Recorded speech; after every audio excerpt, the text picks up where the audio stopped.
ವಿಧಾನಸೌಧಗೂ ಸಿಕ್ಕಾಪಟ್ಟೆ ಊಟ ಬಿರಿಯಾನಿ ಎಲ್ಲ ಪಾರ್ಸಲ್ ಹೋಗುತ್ತಂತೆ. ಯಾವ ಜಾಗ ಅಂತ ಕೇಳಿದ್ರೆ ಅವೆನ್ಯೂ ರೋಡ್ನಲ್ಲಿರುವಂಥ ರಾಜ್ ರೆಸ್ಟೋರೆಂಟು. ಈ ಜಾಗಕ್ಕೆ ನಾವು ಒಂದು 2-3 ವರ್ಷ ಹಿಂದ್ಗಡೆ ವಿಸಿಟ್ ಮಾಡಿ ಒಂದು ಎಪಿಸೋಡ್ ಮಾಡಿ ನಮ್ಮ ಯೂಟ್ಯೂಬ್ ಚಾನಲ್ ಮತ್ತು ಫೇಸ್ಬುಕ್ ಪೇಜ್ನಲ್ಲಿ ಹಾಕಿದ್ದೀವಿ. ಮಿಸ್ ಮಾಡ್ಕೊಂಡಿದ್ರೆ ಈಗಲೇ ನೋಡಿ ಹೇಗಿತ್ತು ಅಂತ ನಮಗೆ ತಿಳಿಸಿ. ಇಲ್ಲಿ ಸಿಗುವಂಥ Nellore style chicken biryani, mutton biryani ಮತ್ತು ಹೈದರಾಬಾದಿ ಸ್ಟೈಲ್ ಬಿರಿಯಾನಿನೂ ಸಿಗುತ್ತೆ. ಮತ್ತು ಮೀಲ್ಸ್ ಒಂದು ಅದ್ಭುತವಾಗಿರುತ್ತೆ. ತುಂಬ ಜನಕ್ಕೆ ಇದು ಸಿಕ್ಕಾಪಟ್ಟೆ ಫೇವ್ರೇಟ್ ಜಾಗ ಇದು. ನಾವಿಲ್ಲಿ ಹೋದರೆ ಬಿರಿಯಾನಿ ಮಿಸ್ ಮಾಡೋದೇ ಇಲ್ಲ. ಜೊತೆಗೆ ಯಾವುದಾದ್ರೂ ಒಂದು ಚಿಕನ್ ಸ್ಟಾರ್ಟರ್ಸ್ ತೊಗೊತೀವಿ, ತುಂಬಾ ಚೆನ್ನಾಗಿರುತ್ತೆ.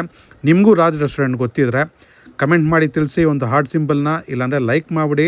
ನಮ್ಗೆ ಅರ್ಥ ಆಗುತ್ತೆ ನೀವು ಇಲ್ಲಿ ವಿಸಿಟ್ ಮಾಡಿದ್ದೀರಾ ಅಂತ. ನಮಗಂತೂ ಅವೆನ್ಯೂ ರೋಡ್ನಲ್ಲಿ ಇದೊಂದು ರೆಗ್ಯುಲರ್ ಅಡ್ಡ. ಅವೆನ್ಯೂ ರೋಡು ಮೈಸೂರು ಬ್ಯಾಂಕ್ ಸರ್ಕಲ್ನಲ್ಲಿ ಏನಾದರೂ ಕೆಲಸ ಇದ್ದರೆ ರಾಜ್ ರೆಸ್ಟೋರೆಂಟ್ಗೆ ಖಂಡಿತ ವಿಸಿಟ್ ಮಾಡಿ. ತುಂಬ ಒಂದು ಒಳ್ಳೆ ತೃಪ್ತಿಯಾದ ಊಟ ಮುಗಿಸ್ಕೊಂಡು ಬರ್ಬೋದು. ತುಂಬ ಒಂದು ಒಳ್ಳೆ ಬೆಲೆಗೆ ಅಂತ ಹೇಳ್ತೀವಿ. ಈ ರೀಲ್ ನಿಮ್ಗೆ ಇಷ್ಟ ಆಗಿದೆ, ಜಾಸ್ತಿ ಜನಕ್ಕೆ ಶೇರ್ ಮಾಡಿ, ಲೈಕ್ ಮಾಡಿ. ನಮ್ಮ ಪೇಜನ್ನು ನೀವು ಫಾಲೋ ಮಾಡ್ತಾ ಇಲ್ಲ ಅಂದರೆ ದಯವಿಟ್ಟು ಫಾಲೋ ಮಾಡಿ.